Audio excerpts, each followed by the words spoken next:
Algunas escenas de este programa fueron grabadas nuevamente, incluyendo imágenes de las investigaciones.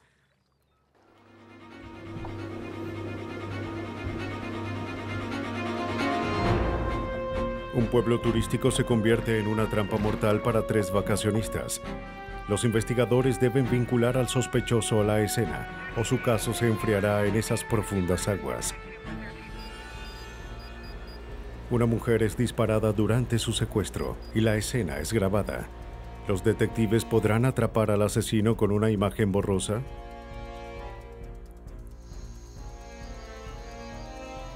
La solución de un homicidio depende de 2 discos de computadoras cortados en pedazos.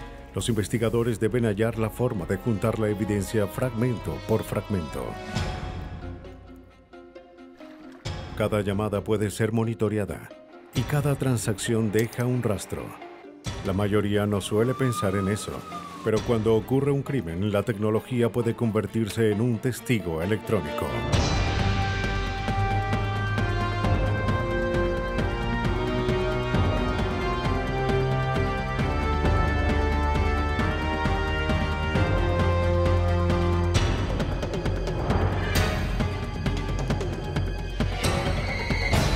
Los nuevos detectives, casos estudiados por la ciencia forense. Testigo electrónico. El 4 de junio de 1989, Tampa, Florida, se vuelve testigo de un profundo misterio.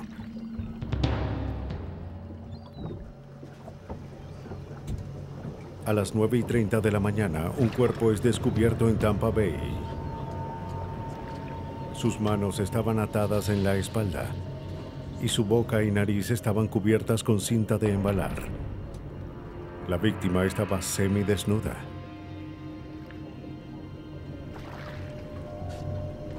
La guardia costera llega a recoger el cuerpo. Cortan un peso que estaba bajo la superficie.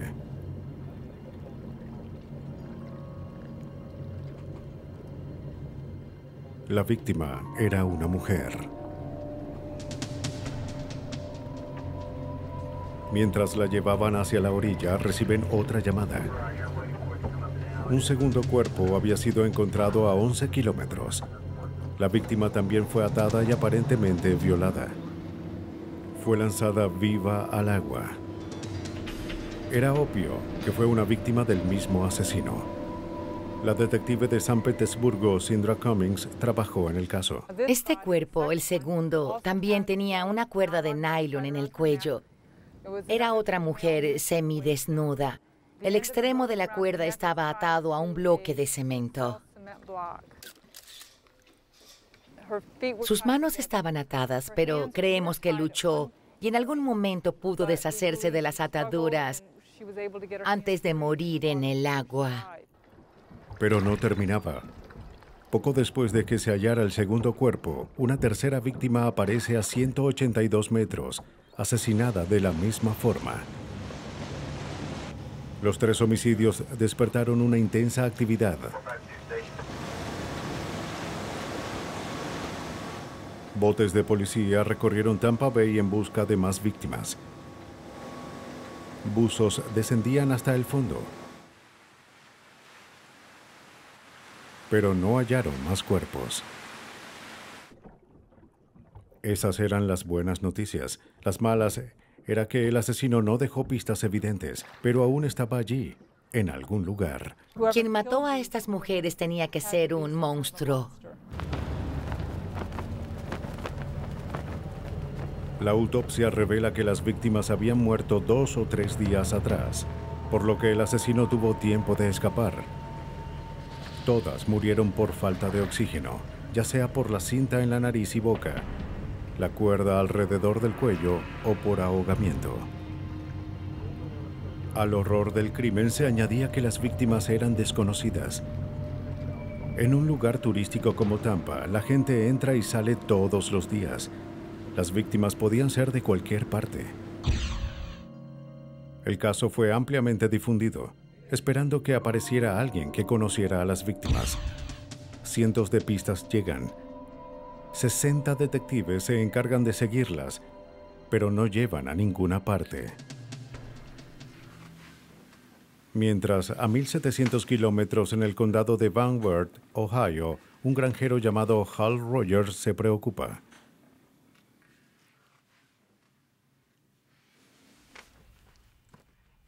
Su esposa Joe y sus hijas Michelle y Christy vacacionaban en Florida. Pero quiero que papá venga. Era la primera vez que salían del lugar. Las chicas nunca habían ido a la playa y estaban muy emocionadas.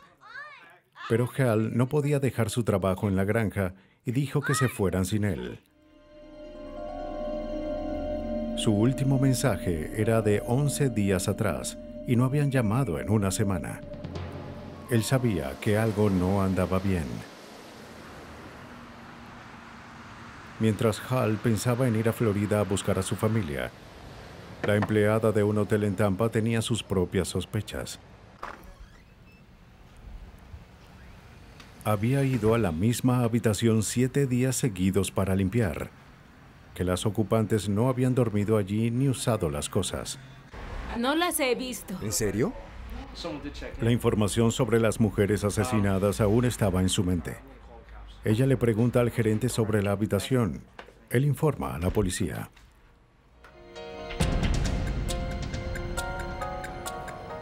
La habitación estaba a nombre de Joe Rogers, quien había llegado con sus 2 hijas. Los forenses buscan huellas en el lugar. Una de las mujeres es identificada como una de las víctimas. Identificar los cuerpos era difícil ya que estaban en un grado alto de descomposición. Pero los investigadores ya tenían algo con que continuar. En el registro, Rogers había colocado su vehículo. El auto no estaba en el estacionamiento. La policía procede a buscarlo. Lo encuentran estacionado a 4 kilómetros del hotel. Los forenses registran cada centímetro por pistas. Encuentran un folleto turístico. Atrás estaba escrita la dirección del hotel. Se compara la caligrafía con la de Joe, Christy y Michelle. No concordaron. Parecía ser letra de alguien que conocieron por el camino. Para los investigadores, esto quería decir que ellas se habían perdido y le pidieron la dirección a alguien. No era un indicio muy claro. Un turista suele conversar con desconocidos. Pero esa era la causa de la preocupación de los investigadores. El asesino era un desconocido, y los crímenes cometidos por extraños son los más difíciles de resolver, ya que nada relaciona a la víctima con el culpable. Pudo haber sido cualquiera entre los habitantes de Tampa Bay, y eso nos preocupaba. Todos en Tampa Bay estaban preocupados porque las víctimas eran turistas y podían identificarse con ellas. No eran drogadictas, no estaban haciendo nada ilegal. Pero en este lugar fueron atacadas por un desconocido. No teníamos pistas para encontrarlo, nada para empezar. Los investigadores también hallan la hoja de un hotel con una dirección de la rampa para botes. Allí estaban las palabras blanco con azul.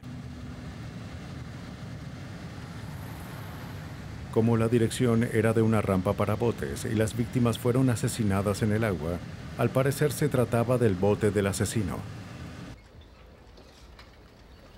Pero cientos de botes en Tampa Bay tenían esa descripción. Se concluye que la letra hallada en el papel era de Joe Rogers. El asesino debió haberla visitado en el hotel o dictado la dirección por teléfono, pero nadie lo había visto y el hotel no tenía registro de llamadas. La brutalidad del crimen indicó a la policía que el asesino podría tener antecedentes. Probablemente llegó al asesinato al cometer primero una serie de crímenes menores. Pero sin más pistas, el caso se enfriaría. Los meses pasan y varios sospechosos aparecen, pero son descartados.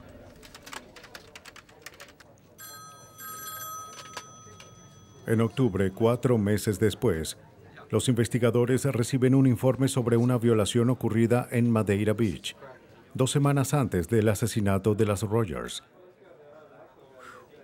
La víctima era turista. Madeira Beach se encuentra solo a 16 kilómetros de la escena del crimen. El sargento Glenn Moore opina que esa no era la única similitud entre el caso y el asesinato de las Rogers. El sospechoso del caso de Madeira Beach amenazó con usar cinta de embalar en la víctima de la violación, lo cual ocurrió con nuestras víctimas. También amenazó a esta mujer con matarla. Le dijo que la asesinaría. Y además tenía un bote azul y blanco.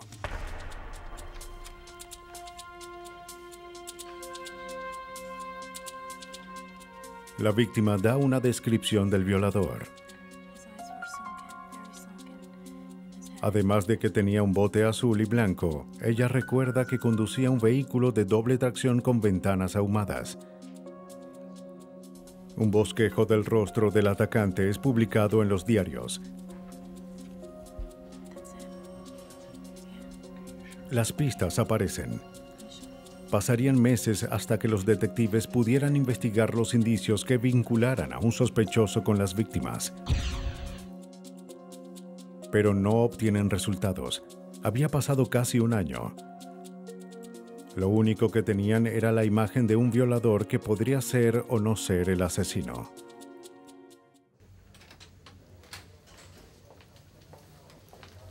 Sin tener ninguna pista prometedora en el triple homicidio de Tampa Bay, el sargento Moore revisa las evidencias encontradas. Tenía un dibujo sin identificación y un folleto con la dirección del hotel escrita con una letra desconocida. El folleto es enviado al laboratorio de Florida ubicado en Tampa para una búsqueda de huellas dactilares.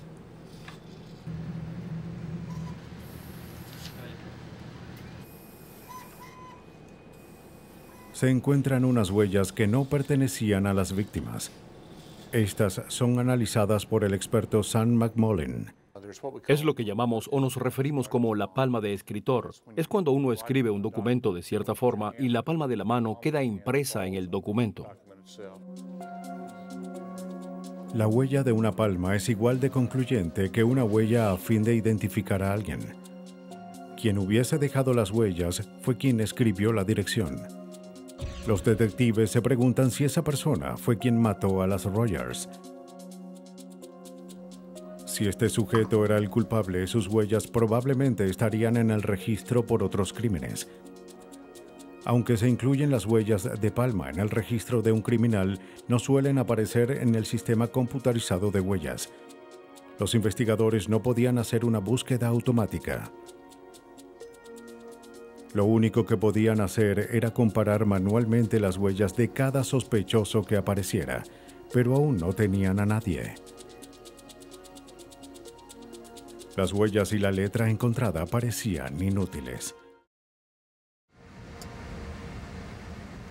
Pero Moore no dejaría enfriar la investigación. El asesino de las Rogers seguía libre y la policía estaba decidida a encontrarlo. A fin de hacerlo, organizan conferencias de prensa y publican anuncios. Típicamente, uno difunde fotografías de las víctimas y pregunta si alguien sabe algo sobre el caso. Creo que lo que hicimos con los anuncios fue un poco diferente, ya que colocamos una imagen con el texto escrito y le pedimos a la gente que lo mirara y nos dijese si sabían quién lo había hecho. Entre el diluvio de pistas, una sobresalió. Una mujer llamada Joan Steffi declara que la letra se parecía a la de un anterior vecino, un contratista de una empresa de aluminio llamado Ova Chandler. Ella vio la imagen cuando apareció por primera vez y pensó que se parecía a Chandler, pero no estaba segura. El texto aumentó sus sospechas. Después de ver los anuncios, decidió ir a donde otros de sus vecinos y encontró varios contratos del negocio en el que él estaba. Ella misma comparó la letra junto con ellos y decidieron que era muy probable que él fuese el responsable, así que nos llamaron. Los contratos son enviados al Departamento de Policía de Florida, donde son observados por la analista de documentos Theresa Stubbs. El análisis de la escritura en realidad estudia el movimiento. Observamos todos los aspectos de la escritura, los trazos iniciales y la comparación de la altura de las letras con otras. Tomamos todas esas cosas en consideración y una vez que observé todos esos detalles en el folleto, los comparé con los detalles de la muestra de escritura que pertenecía al señor Chandler. Descubrí que eran muy similares en todos los aspectos y no tenían diferencias.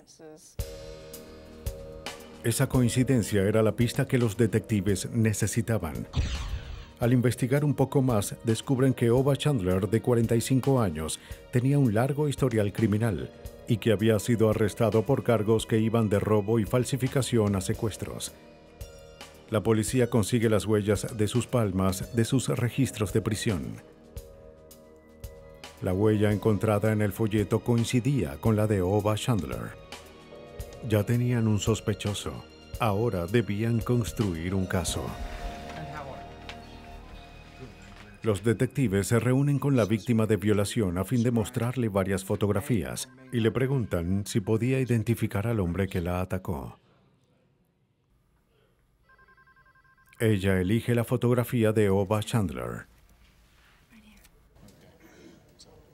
Seguro de que Chandler era el asesino, el sargento Moore lo coloca bajo vigilancia para ver si él mismo se delataba. No lo hizo. Y no tenían suficientes pruebas para arrestarlo. Para probar que asesinó a las Rogers, debían colocarlo en la escena. Las aguas de Tampa Bay no tenían pistas. Pero la respuesta quizás estaba en el aire. Los detectives revisan sus registros telefónicos para ver si podían descubrir su ubicación. Los registros telefónicos de Chandler mostraban que en la noche de los asesinatos se realizaron 5 llamadas desde la 1:30 a las 5 de la mañana. Todo indicaba que las llamadas se hicieron en el mar y fueron hechas hacia su casa. Fueron muy importantes. Mostraron que Ova Chandler estaba en su bote la noche de los asesinatos y podíamos comprobar que él pudo haber lanzado a las víctimas al agua. En el juicio, Chandler declaró que estaba pescando en la bahía esa noche, cuando el motor se averió.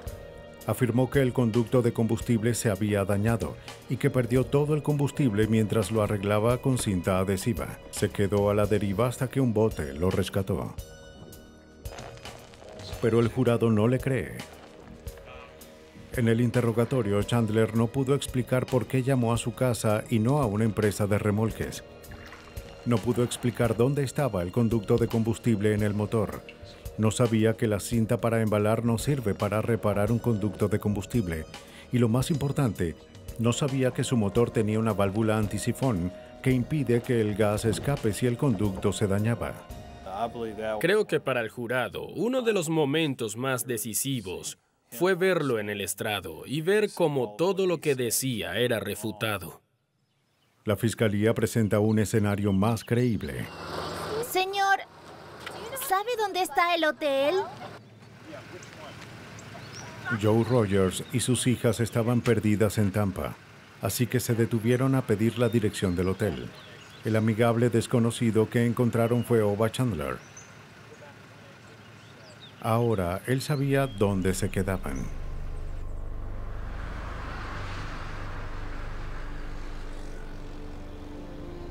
Posiblemente las llamó poco después de llegar al hotel y las invitó a ver el atardecer en su bote. Joe anotó la dirección y fue con sus hijas. No tuvieron tiempo de desempacar. Cuando llegaron al muelle, Chandler estaba allí para recibirlas. Abordan el bote, sin sospechar que ese sería su último atardecer. Por sus crímenes, Ova Chandler fue condenado a muerte. A Ova Chandler no le importaba quiénes fuesen sus víctimas, pero la mayoría de los asesinos son más selectivos. Para atraparlos hay que hallar un motivo. En el condado de Northumberland, Pensilvania, una joven regresa de la casa de sus abuelos. Ya había recorrido ese camino docenas de veces y su mente estaba a cientos de kilómetros. Pero el 12 de junio de 1989 nota un olor a descomposición. Ella investiga con cuidado, esperando que solo fuese un animal arrollado. Pero lo que descubre fue mucho peor. Un cuerpo humano. ¿Hace cuánto? La policía de Pensilvania se apresura a documentar la escena antes de que el cuerpo fuese transportado a la morgue.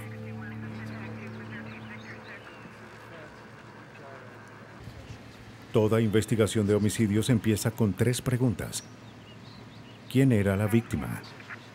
¿Cuándo ocurrió el asesinato? ¿Y quién lo hizo? Robert Sakavage, ex fiscal de distrito y ahora juez, buscaba respuestas. No lográbamos una identificación rápida. Había que usar técnicas científicas. Un odontólogo forense examinó los dientes a fin de lograrlo. También nos interesaba saber cuándo ocurrió el crimen. El clima cálido afectó la escena. No había mucho para recoger. Todo lo que la policía sabía era que la víctima era una mujer.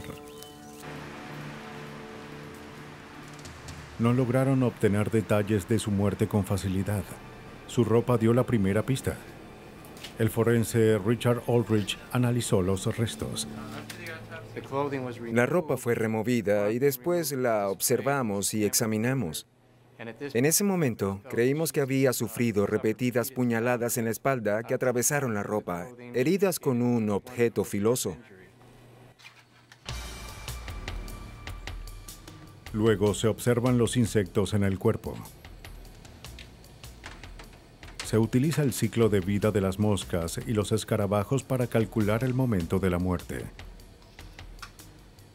Mientras más tiempo pasa, más generaciones de insectos aparecen. Se determina que la víctima fue asesinada de 19 a 25 días antes.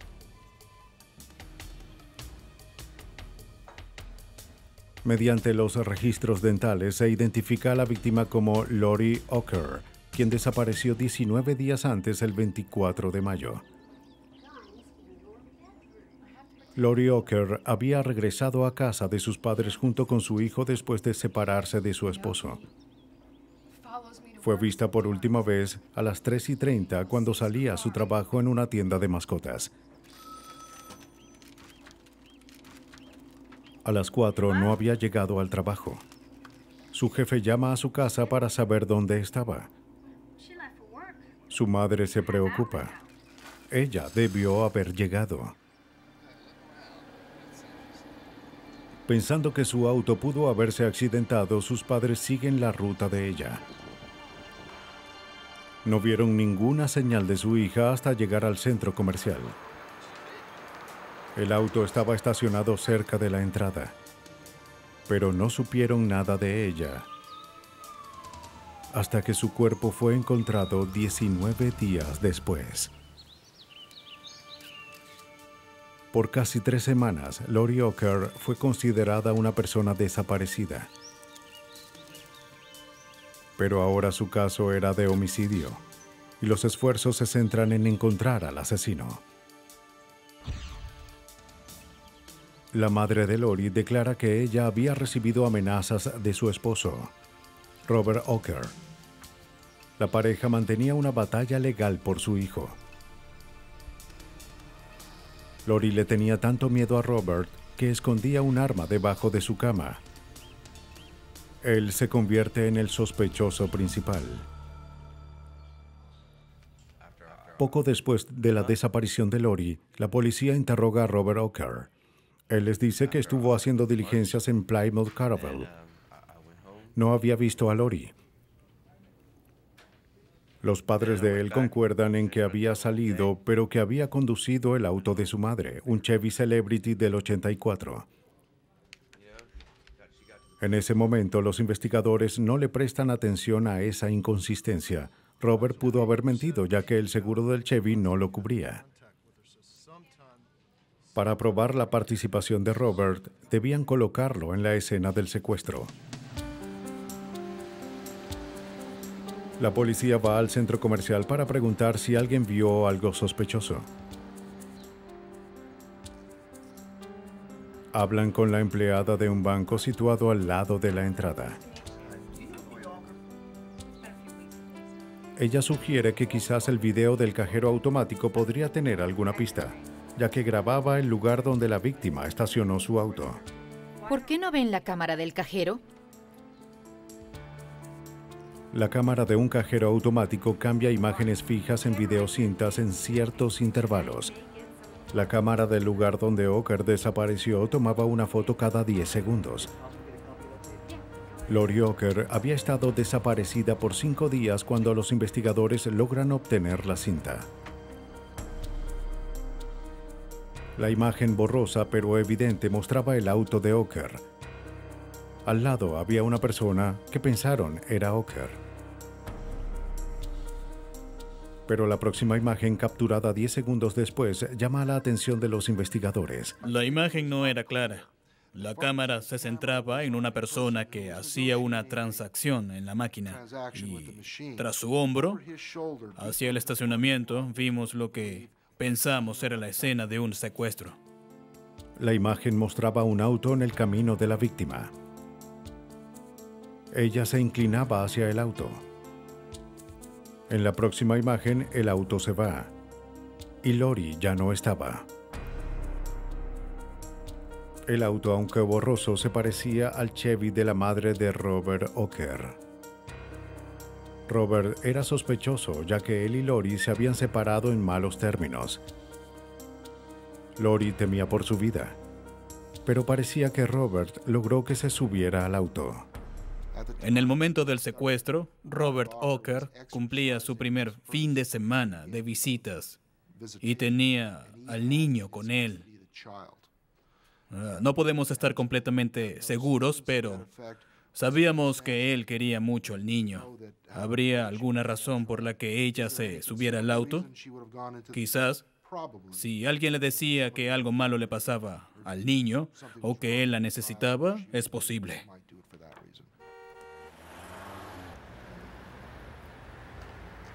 Los investigadores se enfrentan a dos problemas al vincular el auto con el homicidio. Primero, la imagen era muy borrosa como para probar sin dudas que era el Chevrolet. Segundo, el padre de Robert Oker había vendido el auto 3 días después de la desaparición de Lori Oker. Había cambiado 4 veces de manos desde que Oker lo vendió.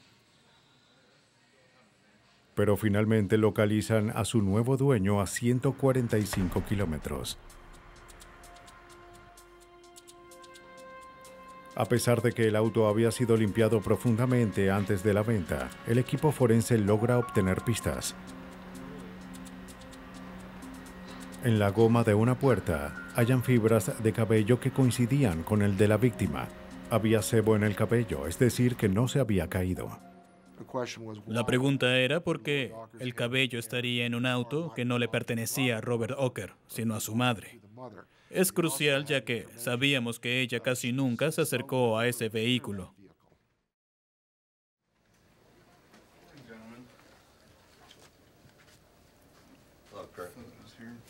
Pista por pista, la evidencia circunstancial en contra de Robert Oker aumentaba. Pero los investigadores sabían que el caso dependía de identificar el auto en la cinta. Sin ningún testigo, nuestro testigo principal fue la misma cámara. El asesinato no es un deporte. Es raro que un asesinato tenga testigos. Los investigadores utilizan su mejor opción: reconstruir el crimen con el Chevy de Oker. Lo colocan en el estacionamiento igual que el auto desconocido. y lo filman con la misma cámara y enfoque del cajero automático. Luego se comparan las dos imágenes.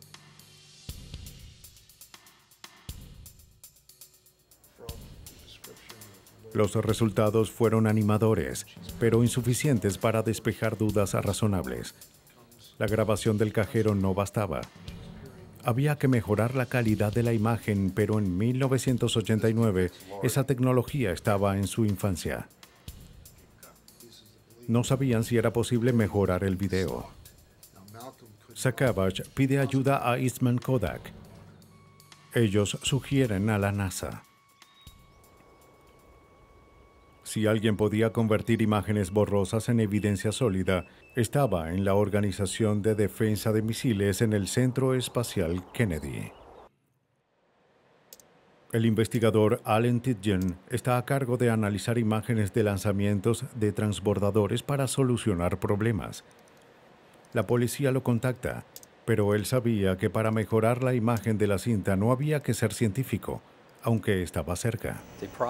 El proceso era casi el mismo, pero el material que se encuentra en una cinta de un cajero automático es de calidad inferior al que normalmente nos enfrentamos. La imagen tenía una calidad muy baja para mostrar el número de placa del auto. Lo que podía hacer era identificar el modelo del vehículo. La imagen se descarga en una computadora, que la convierte en una imagen digital hecha de puntos de luz llamados píxeles. 512 píxeles por línea, 512 líneas por imagen. El proceso llevó 5 días. La computadora, controlada por una serie de ecuaciones matemáticas, manipula los píxeles y mejora la imagen. Ningún humano interviene en generar un resultado específico. Las matemáticas lo determinan. Cada serie de ecuaciones produce un rumbo diferente. Tidgen debía ser meticuloso en lo que hacía. Estaba creando un precedente, ya que nunca se había mejorado la calidad de un video en un caso capital. Se dedica por 3 semanas a mejorar el video. Una vez que lo hace, se dedica a mejorar el video de la reconstrucción del caso. Usa los mismos parámetros en ambos a fin de mostrar que las imágenes fueron mejoradas más no alteradas. Aún con la mejora, el auto del video original no se veía perfectamente claro. Para lograr el caso, los investigadores contratan a un experto de General Motors a fin de identificar el modelo y la marca del auto. Lo identifica como un Chevy Celebrity del año 83 u 84. La madre de Oker conducía un modelo del 84. Sakavage logra colocar el auto de los Oker y a Robert Oker en la escena del crimen. La mejora de la imagen fue un éxito. De acuerdo con la evidencia forense y las imágenes mejoradas, Robert Oker es sentenciado a muerte por el secuestro y asesinato de su esposa, Lori Oker. Este caso también estableció la mejora de imágenes como una herramienta útil en el arsenal de los detectives. Hay videocámaras a nuestro alrededor. Estas capturan imágenes y si algo importante ocurre, la policía recurrirá a estas cámaras para encontrar evidencia sólida. Y ahora están usando técnicas digitales para mejorar las imágenes, hasta un punto en el que son más confiables que nunca antes. Cada investigación de asesinato es como un rompecabezas. Para resolverlo hay que reunir las piezas correctas. Pero en un caso en Filipinas, los investigadores tenían las piezas, pero no sabían cómo juntarlas. En la madrugada del 25 de febrero de 1991, una camioneta en un camino solitario llama la atención de un taxista de la ciudad de Ángeles, Filipinas. Se detiene a ayudar al conductor. Se da cuenta de que ofrecer ayuda sería inútil.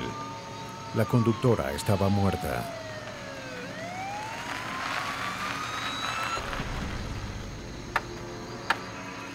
Cuando la policía llega, ven que la llave aún estaba en el arranque. La conductora estaba atrapada en su asiento. Era estadounidense. Se notifica a los oficiales de la base aérea cercana. Policía Central. Policía Central. Estamos reportando que encontramos a una mujer muerta en una camioneta roja. El grupo allí es muy unido. El primer investigador que llega a la escena cree reconocer a la camioneta y a su conductora, Julie Snodgrass, la esposa de un sargento. Tim Davis.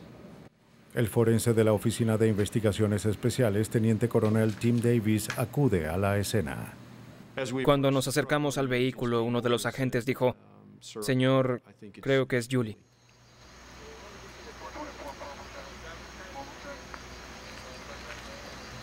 Cuando fui hacia la camioneta y miré, dije, «Oh, Dios mío».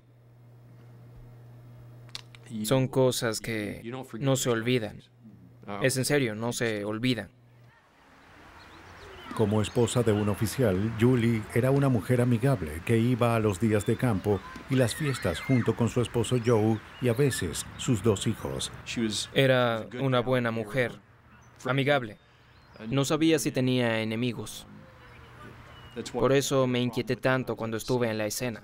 La había visto solo 2 días antes y le dije, «Oye, te ves muy bien». Tenía ese brillo en los ojos, una gran sonrisa. Fue muy difícil. La guantera había sido registrada y sus contenidos estaban regados en el asiento y en el suelo. Parecía un robo, pero fue muy violento para ser considerado como tal. La víctima recibió más de 40 puñaladas. Este caso no fue simplemente un «dame tu bolsa, robaré tu auto». Realmente no fue así. El criminal en realidad tuvo la intención de matar a Julie. La camioneta fue transportada con cuidado al garaje de la base, donde se recogen muestras de sangre que pudieran ser del asesino.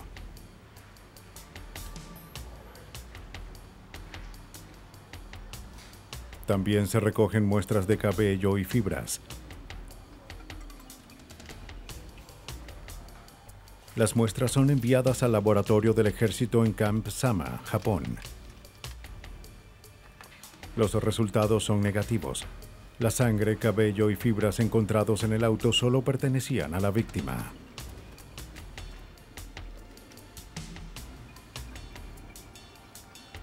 Los investigadores esperaban hallar más pistas significativas.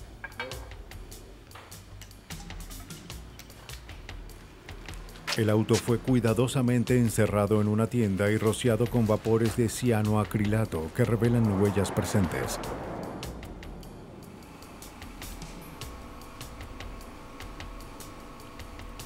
Se encuentran algunas huellas parciales en el tablero. No pertenecían a Julie ni a Joe Snodgrass. Pero en Filipinas no existía un sistema que comparara huellas con las de ex-convictos. Fue otro callejón sin salida. Además de la brutalidad del crimen, Davis seguía preguntándose, ¿qué hacía la víctima en esa parte del pueblo, especialmente a esa hora? Por lo general, Julie solo salía a la base. Era muy extraño que fuese a otro lugar. El esposo de la víctima, Joe Snodgrass, fue interrogado sobre la noche del homicidio. Fue una situación incómoda. Joe estaba a cargo de procesar la evidencia de crímenes que involucraran al personal de la Fuerza Aérea en Filipinas. Debido a su conexión, no participa en el caso del asesinato de su esposa. Snodgrass declaró que él y su esposa discutieron. Ella salió. Él llamó a varios amigos para saber si la habían visto u oído de ella. Incluso guardó un registro de las llamadas que hizo. Ese nivel de atención a los detalles despertó sospechas. En esos programas de detectives, una de las cosas que el culpable hace es guardar un registro de llamadas. Allí uno piensa, vamos, eso realmente es muy obvio. pero él lo hizo.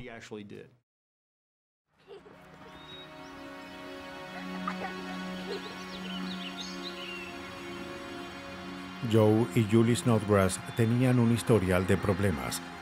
De hecho, un año antes, Julie se había divorciado de Joe y regresó a su país con los niños. Joe la convenció de volver con él un mes antes de su muerte. Bien, ¿qué tipo de trabajo hacía? Para saber si su relación tenía problemas otra vez, los detectives hablan con la ama de llaves. Ella estaba nerviosa y no pudo decir nada sobre la relación de la pareja. Teniendo en cuenta que todos los días veía a la familia, eso parecía extraño. Los investigadores no tenían evidencia que justificara sus sospechas en contra de Joe Snodgrass.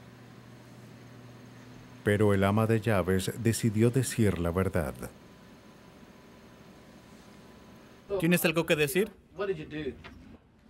Cuando la investigación del asesinato de Julie Snodgrass se enfriaba, la joven ama de llaves ofrece pruebas que reabren el caso. Ella confiesa tener una aventura con Joe Snodgrass. Eso no es todo. Declara que él le escribió una carta en la que pidió que contratara a un familiar para que matara a Julie. Él me pidió que buscara a alguien que la matara. Ella la destruyó, pero su palabra bastó a fin de conseguir una orden para registrar la oficina de Joe.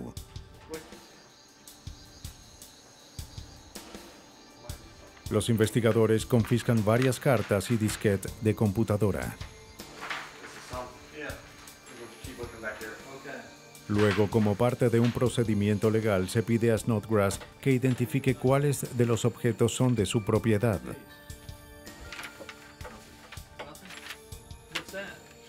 Cuando le muestran los disquetes, Snodgrass se lanza hacia ellos y saca algo de su bolsillo. Uno de los agentes dijo que él tenía un arma.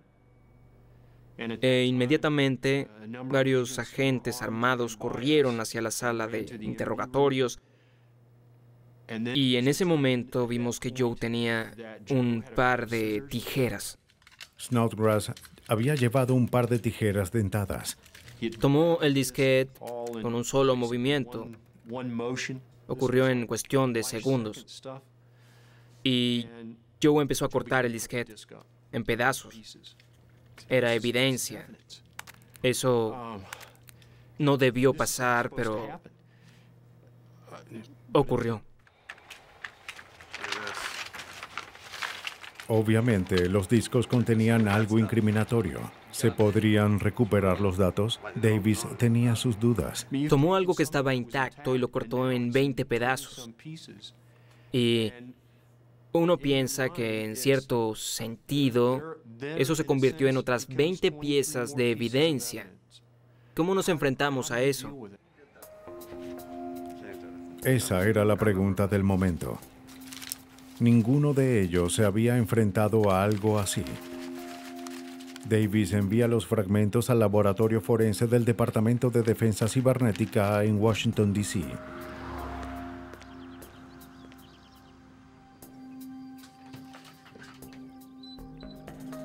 El agente especial Jim Christie, de Investigaciones Especiales de la Fuerza Aérea, se encarga de la evidencia. Cuando recibí la llamada desde Filipinas, todos nuestros investigadores tratábamos de hallar a alguien que tuviese una técnica para recuperar datos, ya que nadie lo había hecho antes. Esto te encantará. El disco no solo fue cortado, sino que cada fragmento estaba abollado. Christie envía los discos a varias compañías privadas, a otras agencias y al FBI. Cada una dijo que la tarea era imposible y asombrosamente costosa.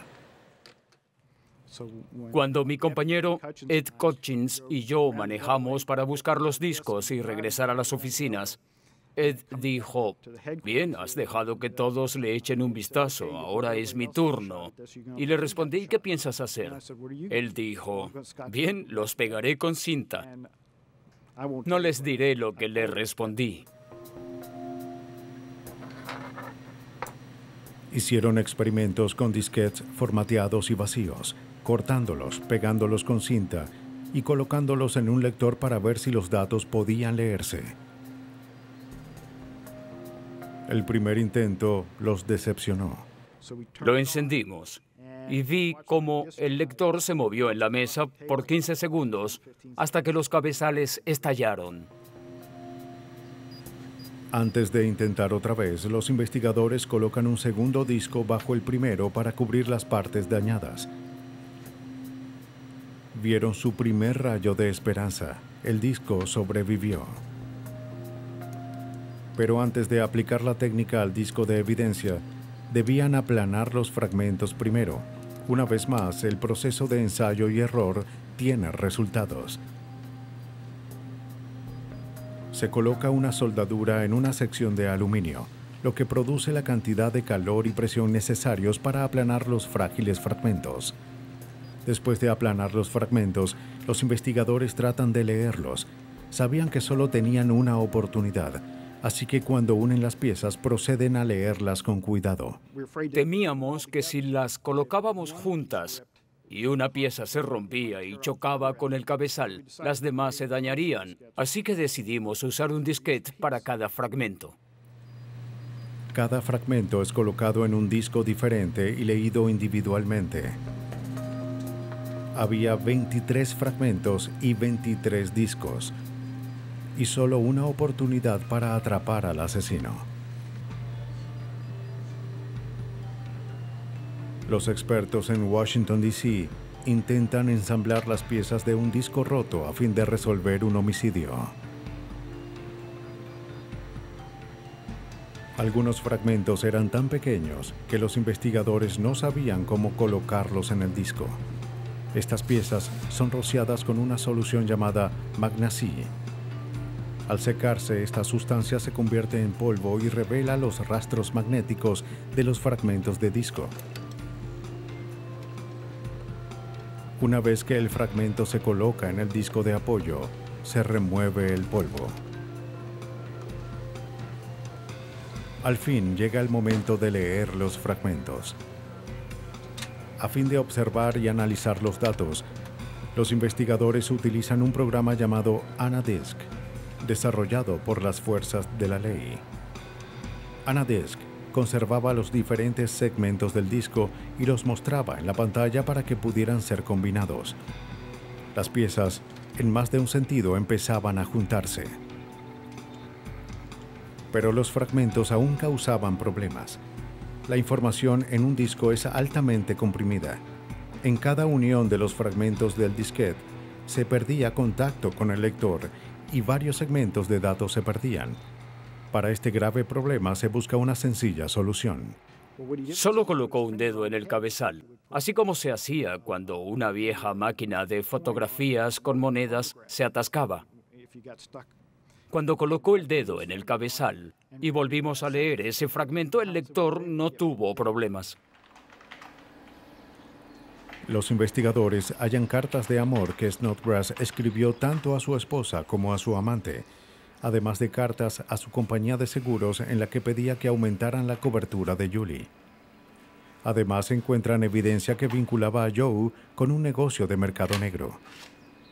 Pero lo siguiente que encontraron fue similar a una confesión firmada. Hallamos el último párrafo de una carta en la que le pide a su novia que contrate a un sicario, y sabemos que ella lo hizo. Lo contrató. Tomó 5 semanas, pero el laboratorio forense logró algo que se creía imposible. Recuperaron evidencia que pudo vengar una muerte brutal. Y en el proceso desarrollaron una serie de técnicas que otros seguirían. Los expertos decían que el costo llegaría a los millones de dólares, pero solo se gastaron $130.